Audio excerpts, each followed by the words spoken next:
Ito malalaking ano niya? Bunga ma, malalaking variety. Kung madidiligan mo lang maaari. Hay, salamat.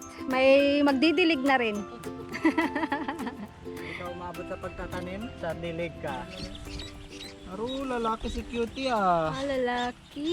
Ayan, tingnan lang daw kay RJ. Yan. Naglabas tayo.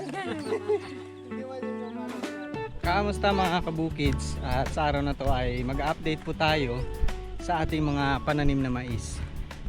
Noong mga nakaraang araw nga po ay naghulip kami ng ating mga hindi tumubo dahil nga marami rin pong hindi tumubo. Pero sa ngayon maganda na. Ito na po yung kanilang itsura. Ayan o, nakikita na sila. Lumabas na yung berdeng dahon. At malalaki na po ang ating mais dahil ilang araw na rin yan mula nung ating itinanim. Ayan, makikita po natin hanggang doon. Yung mga berde-berde po na yan na nakikita natin.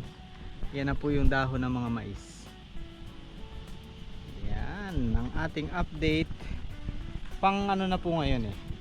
May isang linggo na mula nung tinanim natin. Kasabay nung paglago ng dahon ng mais, lumalago na rin mga kabukids yung mga damo. Ang dami nang tumutubo sa gilid. Kaya't mabuti naman at yung mais yung nauna. Dahil kung yung damo yung nauna, lasay. Kumbaga sa amin, lasay. Ayan.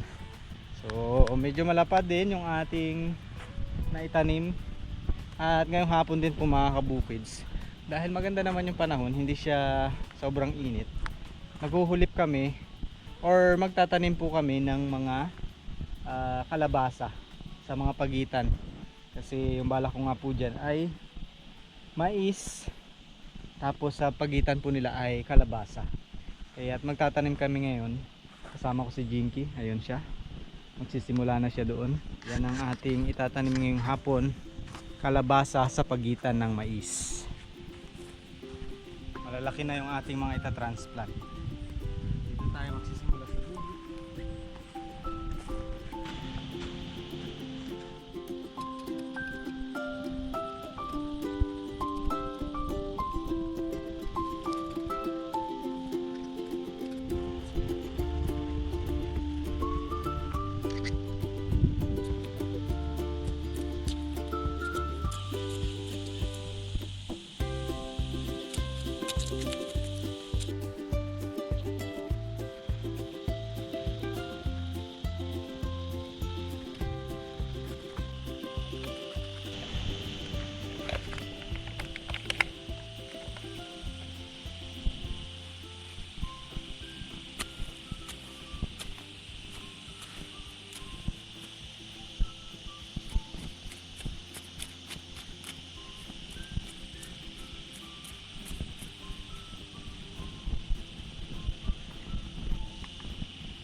Hindi maintindihan yung panahon. Kanina napakainit, ngayon naman yun parang uulan na naman. Ayan na ang ulan. Ayan na ang ulan. Wala pa, ambon lang yan. Pabasa na lang tayo. Tara na. Pabasa na lang. Magkasakit tayo kanina ang init-init.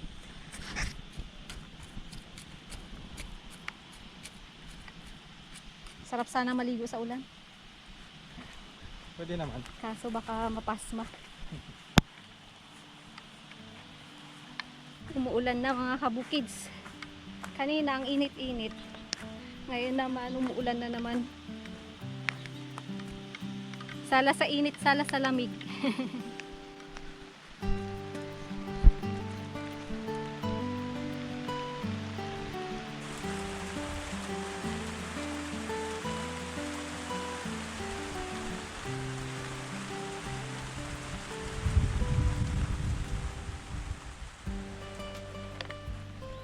Tumila na yung ulan. Mayroon pa kaming isang tray mga kabukids. So sana hindi na umulan ulit habang hindi pa namin to natatapos.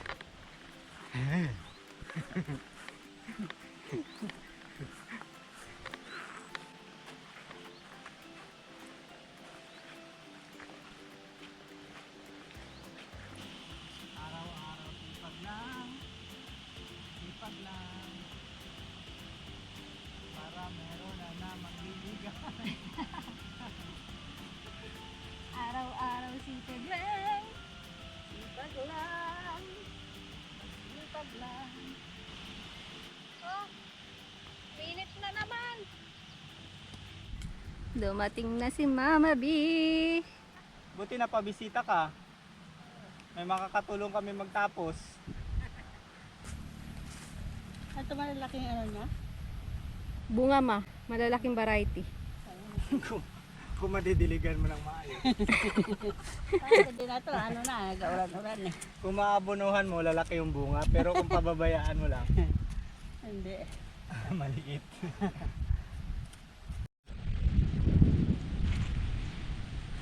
Anong luto mo dito ma? Adobo. Sarap yun ah. Kung may ano ka na, karne, sinigang. Yun. Wala. Umulan-ulan pa man din. Hmm. Sarap pa naman sana humigot ng sabaw. Oo nga. Adobohin daw ni Mama B. Ang gaganda. Hindi pa naman ito mag-ano. Bukas may sibol na naman. Wow. Daming talbos.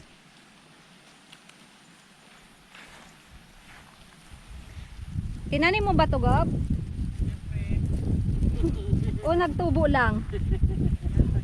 Nung wala pa, nagtubo lang. Ngayon, tinanim na. Kapag magaganda, tinanim na. Pwede pang ano. Uy, ang gaganda. Ang ganda nga. Sarap iluto. Sarap adobohin yung ganito kapapayat.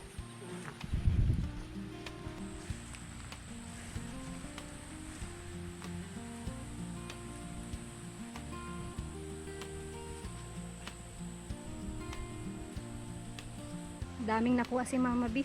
Dami na akong lulutuin. Adobong kangkong.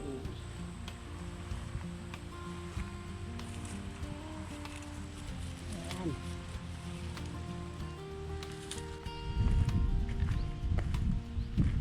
Marami pa, Gob? Konti na lang. May bisita ka. Bago pa dumating yung bisita, tapos na. Sana napatulong muna.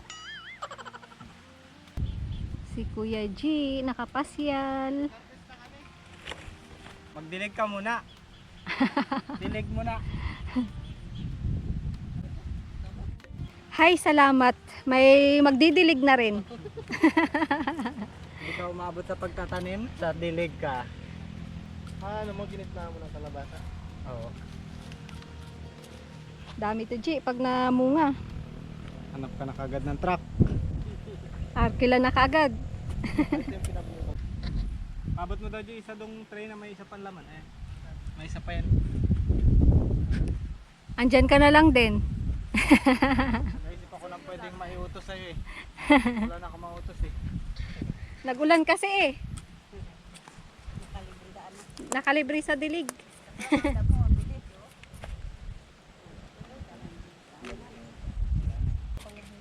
Patinyog, bungkal.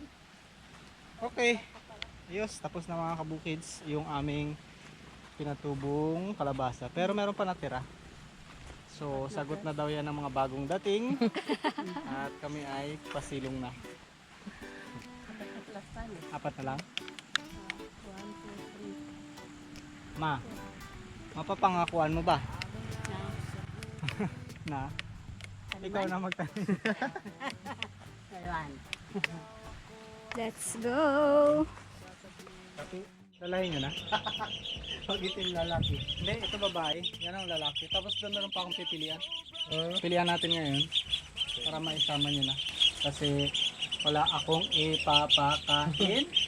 Bahala na kayo magpakain. Galingan mo pang-alaga, update natin yan sa sunod.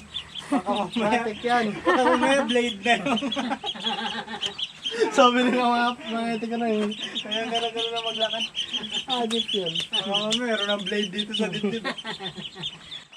Ito, nandito yung ano eh. Diba? Labas na. Nakalabas. Sarap pagpamassage.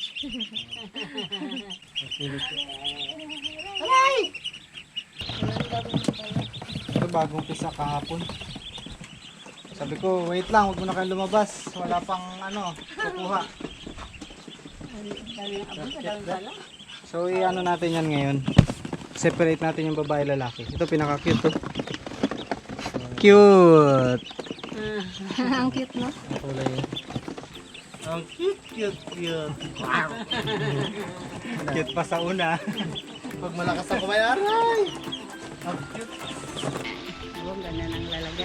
At yan mga kabukids, pumunta nga yung kapatid ko dito sa bahay para kunin yung mga lalaking sisiw. Kasi kung matatandaan po ninyo, nung nakaraang vlog ay nasabi kong siya yung magpapalaki ng mga lalaki.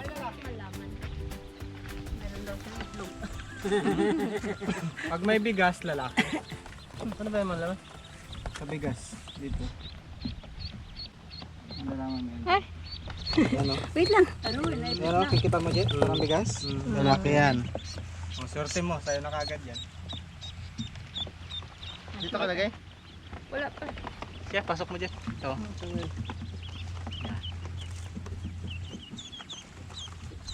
Pero wag mong dala yung lalagyan ko, ha? Kasi wala akong mapaglagyan. Ikarton ko lang. Lipat na kayo sa bago nyong amo. Tapit na yun? Sapit. Yan, pit yan. Hipan mo. Isa.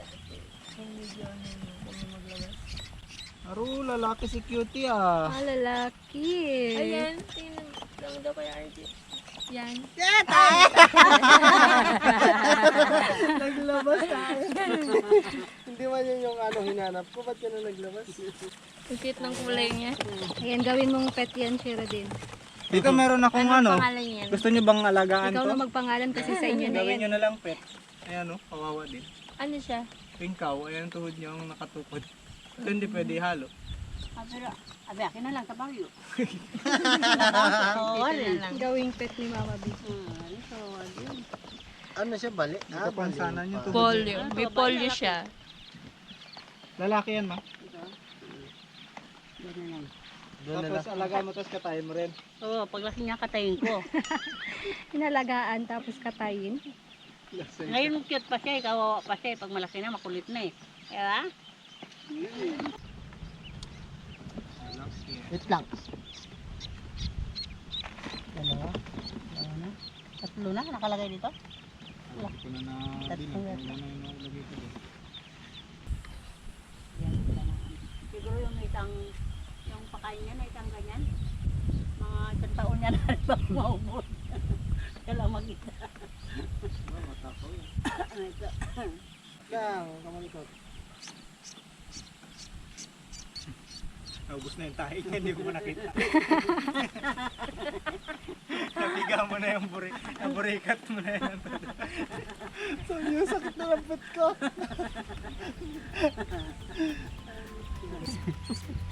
Yan baka lalaki rin. Hindi ano. Si Pingkaw.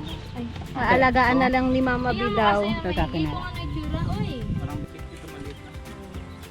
Eh nga, lilipat ko na yung ano dun eh, para magamit. Bukas meron na naman, baka may magpisa na naman dun. Bye-bye! Ang cute pa naman nila ng lahat.